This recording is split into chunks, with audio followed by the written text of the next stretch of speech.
I didn't know any of these people. Okay. So for instance, I had this girl ask me, what do you think of Victoria Beckham? And I'm like, I've never seen her act in a movie that was good. I bluffed it out. I didn't know who she was. She did act in movies, and they were never good. Okay. And then someone asked me, what do you think about her husband, David? And I'd be like, I don't think I like any of his songs. I bluffed it. I didn't know he was a football player. So I think that's what led me to the job I have now, which is social media, because I always wanted to be the person to be up to trends now, to understand what's going around in the world, to understand who these people are.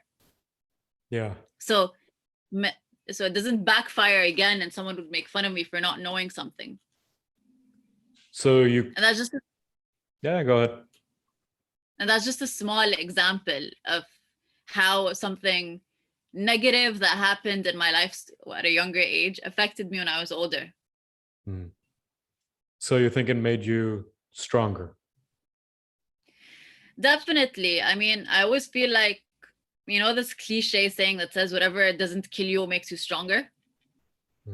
Yeah, I hate it. So I hate it, but it's so true when it comes to me, because I feel like now at least I know what my standards are. I know who my real friends are and who are just there for a good time.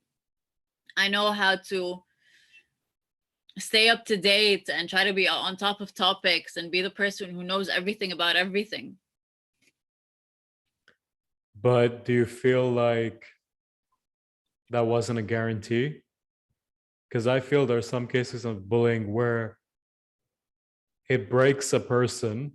Now, in your case, it might have broken you and then you reformed even stronger. But I've seen cases, read about cases, heard about cases where it just broke a person, the end. It almost broke me. I won't lie. It almost broke me. There were so many moments where I cried between me and myself, wishing I was never born. There were so many cases where I wanted to do self-harm. There were so many cases where I'm like, take my soul and reincarnate me into another lifestyle.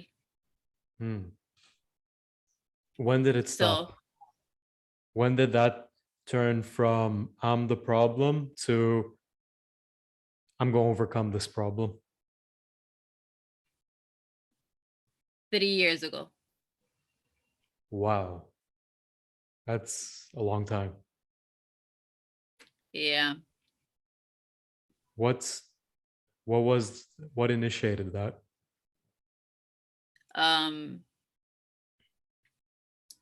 When I realized that my toxic behavior was built from my insecurities from when I was younger.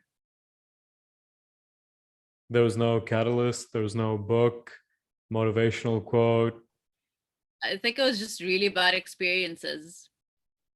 Like, I've been into several toxic relationships, I'd say, that really made me devalue myself even more.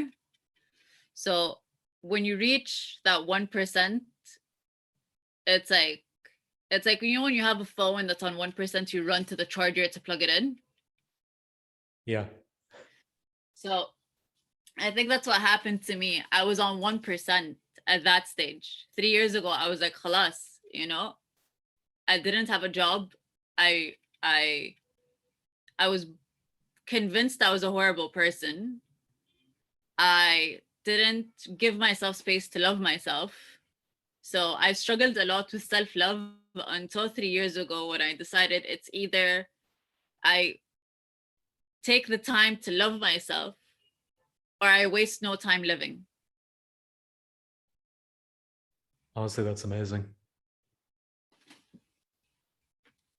Like, it's good that out of all that just came this stronger sense of self and even self-perspective.